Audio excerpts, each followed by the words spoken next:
नमस्कार मेरे प्यारे विद्यार्थियों। आज अपन शुरू करने जा रहे हैं कंप्यूटर की क्लासेस, जिसमें अपन कंप्यूटर का पूरा सिलेबस बहुत ही अच्छे से कवर करेंगे। तो मैं खुर्शीद खान कंप्यूटर शिक्षक आपका स्वागत करता हूं। और आज अपन सबसे पहले टॉपिक कर लेते हैं कि अपन कौन कौन से डिस्कशन कर लेते हैं कि भी कौन कौन सा टॉपिक अपन पढ़ेंगे। तो कंप्यूटर के सबसे पहले अपन जान लेते हैं कि कौन कौन से टॉपिक के बारे में अपन पढ़ेंगे। तो टॉपिक्स देख लेते हैं कि कौन कौन से हैं। ठीक है, तो अपन यहाँ पे चेंज कर लेते हैं। सबसे पहले आता है अपना टॉपिक जिसका नाम है इंट्रोडक्शन ऑफ कंप्यूटर, यानी कंप्यूटर का परिचय। तो इंट्रो पार्ट पढ़ेंगे सबसे पहले, introduction of computer. Introduction of computer. दूसरा जो अपन पढ़ेंगे वो पढ़ेंगे जनरेशन ऑफ कंप्यूटर। क्या पढ़ेंगे? Generation, generation of computer. दूसरा क्या पढ़ेंगे? Generation of computer. अगर किसी को वीडियो स्लो लग रही है तो वो थोड़ा सा फास्ट कर सकता है, ठीक है। और जो भी टॉपिक्स आपको लगे कि भी ये पहले हमें पढ़ना है तो वो पहले पढ़ सकता है। तो उसके बाद है type of computer. Type of computer. Next है, इसमें पढ़ेंगे अपन इन्वेंशन, किन्होंने कंप्यूटर के डिवाइस को बनाने में भागीदारी दी थी। तो कंप्यूटर इन्वेंशन, यानी माउस किसने बनाया था, कीबोर्ड किसने बनाया था, इसके बारे में अपन आराम से जानेंगे। ये टॉपिक मैंने आगे पीछे रखे हैं, लेकिन अगर आप कमेंट में मुझे बता देते हैं पहले ही एक वीडियो अपलोड होने के बाद, तो मैं इनको आपके सीक्वेंस के हिसाब से भी पढ़ा सकता हूँ, कोई इशू नहीं है, ठीक है। नेटवर्किंग, और आपको बता भी देंगे कि कौन कौन से टॉपिक पहले होंगे, कौन कौन से नहीं होंगे, लेकिन क्या क्या पढ़ेंगे वो सब है इसके अंदर। नेटवर्किंग, उसके बाद में आएगा इंटरनेट। इंटरनेट, उसके बाद में अपन देखेंगे ईमेल। ईमेल क्या है? ईमेल का अभी हाल फिलहाल काफी एग्जाम्स में क्वेश्चंस आए हैं। उसके बाद में पढ़ेंगे अपन नंबर सिस्टम। क्या पढ़ेंगे? Number system. उसके बाद में देखेंगे अपन साइबर सिक्योरिटी। साइबर सिक्योरिटी, कोई भी स्पेलिंग में मिस्टेक हो जाती है तो उसे थोड़ा सा ठीक कर लेना है, इतना ज्यादा सोचना नहीं है, क्योंकि अपन कंप्यूटर पढ़ने आए न कि इंग्लिश। इनपुट डिवाइस क्या होते हैं, ठीक है। उसके बाद में आउटपुट डिवाइस, कौन कौन से आउटपुट डिवाइस हैं वो देख लेंगे, ठीक है। नेक्स्ट कौन कौन से देखेंगे, उसके बाद में पढ़ सकते हैं अपन मेमोरी। और इसमें में उसके बाद अपन पढ़ सकते हैं एमएस ऑफिस। अब एमएस ऑफिस के 3 टाइप पढ़ेंगे अपन लगभग। पहला पढ़ लेंगे एमएस वर्ड, फिर पढ़ लेंगे MS Office, MS Excel, sorry, MS Excel. उसके बाद में पढ़ लेंगे MS PowerPoint. PowerPoint, MS PowerPoint. उसके बाद में अपन देखेंगे सीपीयू, और उसके एंड में देखेंगे अपन हार्डवेयर। अब ये टॉपिक आपको ऐसा लग रहा है कि सीक्वेंस वाइज सही नहीं है, तो अपन इनका सीक्वेंस चेंज कर लेंगे, ठीक है। जैसे अगर अपन देखें तो अपन थोड़ा सा बताते हैं आपको कि किस हिसाब से इनको चेंज भी किया जा सकता है। तो पहले तो अपन ये रख लेंगे, इतना पार्ट रख लेंगे, ठीक है। उसके बाद में अपन रख लेंगे ये वाला हिस्सा कि इनपुट आउटपुट डिवाइस क्या है। उसके बाद में अपन रख लेंगे हार्डवेयर और सॉफ्टवेयर के बारे में। हार्डवेयर और सॉफ्टवेयर के बाद में, सॉरी, ये वाला हार्डवेयर और सॉफ्टवेयर के बाद में, ये वाला हिस्सा नहीं, ये वाला रख लेंगे। यानी एक पार्ट ये रख लेंगे पहला, उसके बाद में इनपुट आउटपुट डिवाइस, और उसके बाद में हार्डवेयर वाला रख लेंगे, ये वाला हिस्सा। ऐसा भी कर सकते हैं, कोई दिक्कत नहीं है। आप इस हिसाब से चलना चाहो तो ये जो सीक्वेंस लिखा है इस हिसाब से भी आप चल सकते हो, ठीक है। तो आप मेरे को कमेंट में बता देना कि पहले कौन कौन सा पढ़ना है, लेकिन लगभग ऐसा ही रहेगा कि पहले ये पार्ट पढ़ लेंगे, दूसरा इनपुट आउटपुट डिवाइस पढ़ लेंगे। क्योंकि ये सीक्वेंस इसलिए बता रहा हूँ क्योंकि पहला अगर अपन इंट्रो पार्ट फिर इनपुट आउटपुट डिवाइस पढ़ेंगे तो इनपुट आउटपुट डिवाइस काफी एग्जाम्स में आता है। तो सबसे ज्यादा इंपॉर्टेंट टॉपिक है ये, तो पहले डिस्कस करना चाहो तो पहले कर लो, या फिर इन्हें लास्ट में करना चाहो तो लास्ट में कर लो। लेकिन लगभग अपन इन 16 चैप्टर को तो पढ़े पढ़ेंगे। उसके बाद में भी कोई अगर कोई चीज बच जाती है उसके बारे में आप जानना चाहते हो तो वो बता देना, उसके लिए भी अलग से मैं वीडियो बना दूंगा, ठीक है। तो अब सबसे पहले अपन शुरू करते हैं introduction of computer, intro part के बारे में जानते हैं। तो नेक्स्ट स्लाइड पे चलते हैं। कौन कौन से टॉपिक हो गए आपको पता लग गया होगा। चलो सबसे पहले हेडिंग लगा लेते हैं। पहला अपन चैप्टर पढ़ने जा रहे हैं जिसका नाम है इंट्रो ऑफ कंप्यूटर यानी कंप्यूटर का परिचय, कंप्यूटर का परिचय। ये बाई लैंग्वेज रहने वाला है, कुछ हिंदी में कुछ इंग्लिश में लिखेंगे, ठीक है, जिससे आपको समझने में आसानी हो और काम करने में भी कोई दिक्कत ना हो कि भी पढ़ते टाइम कोई इशू ना आए। ओके, सबसे पहला कंप्यूटर क्या है, तो कंप्यूटर वर्ड को थोड़ा सा एक्सप्लेन करते हैं अपन आराम से।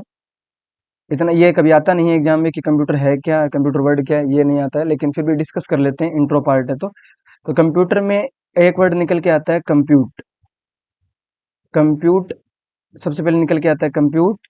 उसके बाद में अगर अपन ईआर देखें इसमें तो कंप्यूट, ईआर मतलब करने वाला, कंप्यूट यानी गणना, कंप्यूट का मतलब क्या होता है, गणना होता है यानी कैलकुलेशन, कैलकुलेशन, ठीक है। कैलकुलेशन की बात चल रही है कि भी कंप्यूटर का मतलब होता है गणना करने वाला डिवाइस, और कंप्यूट का मतलब होता है गणना। अब ये जो कंप्यूट वर्ड है वो ग्रीक से लिया गया, ग्रीक के लेटिन भाषा से, कहां से, ग्रीक के लेटिन भाषा से लिया गया क्या एक शब्द है, ग्रीक की लेटिन भाषा से लिया गया एक शब्द है कंप्यूट, कंप्यूट का मतलब होता है गणना करना। ओके, उसके बाद में नेक्स्ट आता है कंप्यूटर की फुल फॉर्म, कि कंप्यूटर की फुल फॉर्म क्या रहेगी, कंप्यूटर की फुल फॉर्म अगेन बता देता हूं मैं, अगर किसी को ये जो स्पीड है वो स्लो लग रही है तो वो फास्ट कर सकता है, ठीक है, टाइम बचा सकता है अपना, कोई दिक्कत नहीं। तो पहला आता है इसमें सी यानी कॉमन, कॉमन या फिर कॉमनली कह सकते हो। उसके बाद में आता है ऑपरेटेड, क्या आता है, कॉमनली ऑपरेटेड। उसके बाद में आता है machine, commonly operated machine. Next देखते हैं सी ओ एम पी, पी यानी पर्टिकुलरली, क्या आता है, पर्टिकुलरली, पर्टिकुलरली, पर्टिकुलरली। उसके बाद में आता है यूज्ड फॉर, उसके बाद में क्या आता है, यूज्ड फॉर। उसके बाद में आता है टेक्निकल, टी फॉर टेक्निकल, ठीक है। उसके बाद में आता है 7 नंबर पे ई, ई मतलब एजुकेशन, एजुकेशन। और उसके बाद में आता है आर यानी रिसर्च, ठीक है। तो ये फुल फॉर्म इतनी ज्यादा इंपॉर्टेंट नहीं है, लेकिन कंप्यूटर वर्ड थोड़ा सा इंपॉर्टेंट हो सकता है कि कंप्यूटर से ऐसा कौन सा वर्ड है जो निकल के आया है और जिससे कंप्यूटर के शुरुआत हुई है, यानी गणना करना, ठीक है, कैलकुलेशन। तो नेक्स्ट चलते हैं उसके बारे में और जानते हैं, नेक्स्ट स्लाइड पे मूव करते हैं और यहाँ से अपन हेडिंग लगा लेते हैं। चलो थोड़ा सा और जान लेते हैं, इसी को रख लेते हैं, हेडिंग क्या रखते हैं उसी में नेक्स्ट पॉइंट पे कंटिन्यू करते हैं। उसके बाद में आता है बाइनरी। अब बहुत बार बाइनरी को समझने के लिए आपको समझना होगा स्विच के बारे में, यानी एक होता है सर्किट कंप्लीट होना, यानी जो लाइट जाती है आती है उसके अंदर, कंप्यूटर में जो लाइट जाती है उसमें होता है ऑन और ऑफ का सिस्टम, क्या होता है, ऑन और ऑफ, यानी सर्किट कंप्लीट होना, सर्किट सर्किट का ब्रेक होना। ऑन के लिए यूज करते हैं 1, उसके लिए बहुत बार ट्रू वर्ड भी यूज किया जाता है, ठीक है। ऑफ के लिए यूज करते हैं 0, उसके लिए बहुत बार फॉल्स भी अपन यूज करते हैं। इसका मतलब होता है सर्किट का कंप्लीट होना, इसका मतलब होता है सर्किट कंप्लीट अभी नहीं है, तो स्विच के लिए यूज किया जाता है। अब यहाँ पे जो 0 और 1 है वो मेन है, 0 और 1, ठीक है। तो 0 1 के अंदर देखे तो 1 0 का मतलब हो गया यहाँ पे बाइनरी, क्या हो गया, बाइनरी सिस्टम, यानी बाइनरी लैंग्वेज। ये एक बाइनरी लैंग्वेज है जो मशीनी लैंग्वेज में काम आती है, किस में काम आती है, मशीनी लैंग्वेज। मशीनी लैंग्वेज कौन सी होती है, जिसे कंप्यूटर समझता है, किस में काम आता है, मशीनी लैंग्वेज में। मशीनी लैंग्वेज कौन सी होती है, जिसे कंप्यूटर समझता है, यानी कंप्यूटर इसी लैंग्वेज में चीजों को समझता है, यानी सब काम ऐसे लिखा होता है, ऐसे ऐसे, इस टाइप का, ऐसे ऐसे, ठीक है, ऐसे ऐसे। ये फिक्स नहीं है, ये अकॉर्डिंग टू डेटा है, आपने क्या इनपुट किया उसके हिसाब से ये कन्वर्ट हो जाता है, ठीक है। तो ये है स्विच के बारे में, यानी सर्किट कंप्लीट होने का मतलब ऑन है, और सर्किट अगर कंप्लीट नहीं है इसका मतलब ऑफ है। 1 और 0 बाइनरी पे आधारित है ये, ठीक है। उसके बाद आता है, बहुत बार पूछ लिया जाता है कि कंप्यूटर के जनक कौन है। ये सिर्फ इंट्रो पार्ट है, अलग से भी आपको अच्छे से पढ़ाया जाएगा कि कंप्यूटर के जनक के बारे में डिटेल में, बाइनरी के बारे में डिटेल में आराम से बताया जाता है। ये बस एक इंट्रो पार्ट है, कंप्यूटर का जनक, कंप्यूटर का जनक। अगर कंप्यूटर का जनक पूछे तो कंप्यूटर का जनक है चार्ल्स बेबेज। कौन है, Charles Babbage, Charles Babbage computer के जनक हैं। ओके, इन्हें इंग्लिश में देखना चाहो तो इंग्लिश में भी देख लो थोड़ा सा, क्योंकि आप लोग क्या पता कुछ कुछ इंग्लिश में हो पढ़ने वाले, इसलिए। Charles Babbage. अब आता है इसका प्रिंसिपल। प्रिंसिपल किस पे काम करता है? तो प्रिंसिपल को अगर अपन देखें तो इसमें होता है इनपुट, प्रोसेस और आउटपुट, यानी लगभग आई फॉर इनपुट, यानी आईपीओ इसका एक प्रिंसिपल है, फिर प्रोसेस और फिर आउटपुट। आउटपुट, ठीक है।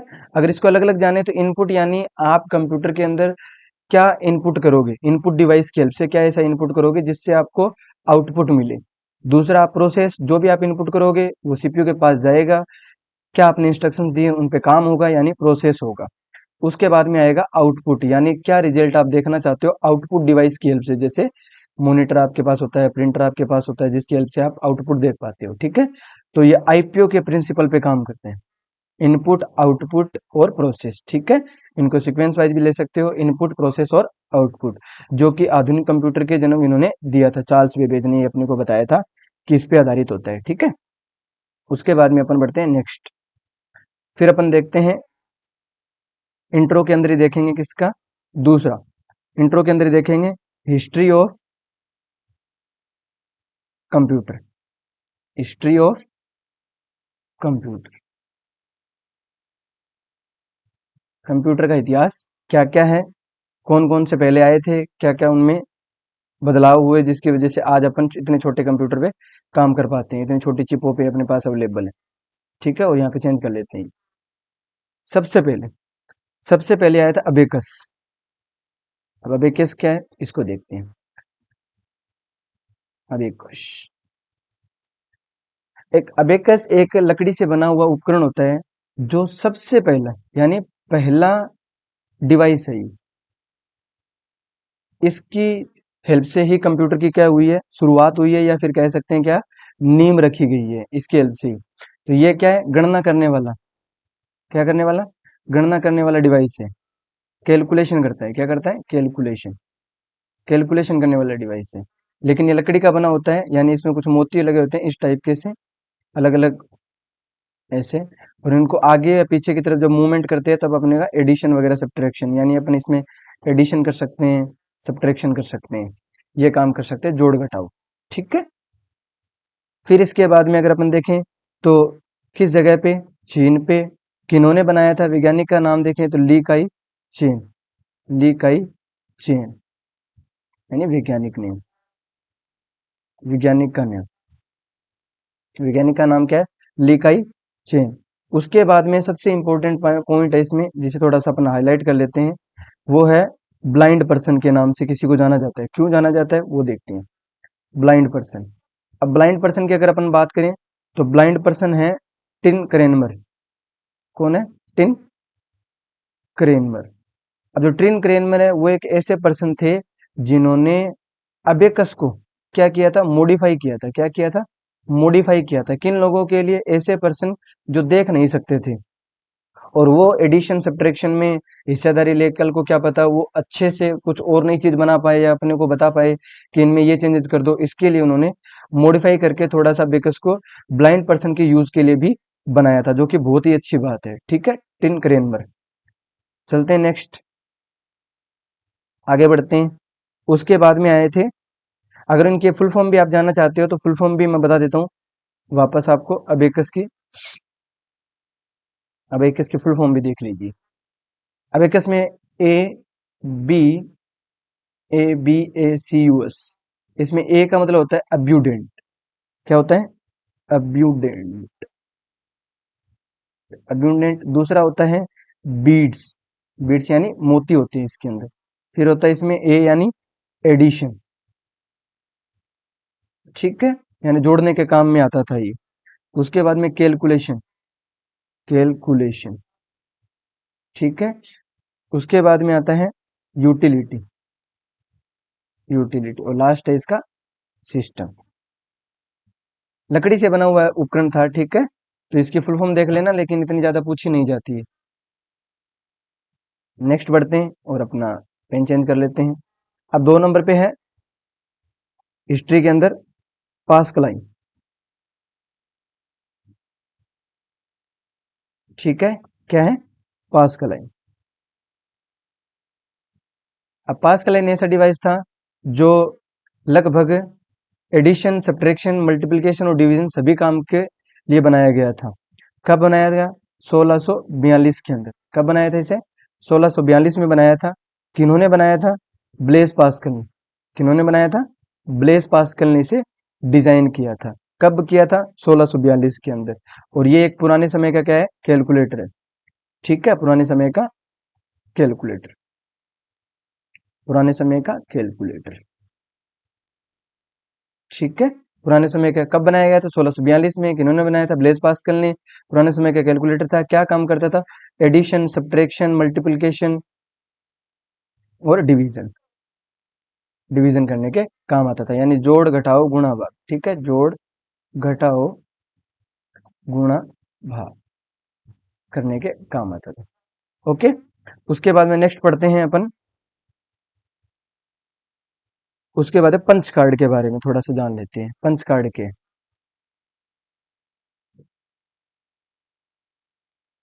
Punch card. अब पंच कार्ड क्या है? ये बहुत ही इंपॉर्टेंट चीज है। पंच कार्ड एक ऐसा डिवाइस है जो इनपुट करने के काम आता है, यानी पुराने समय में इनपुट डिवाइस है।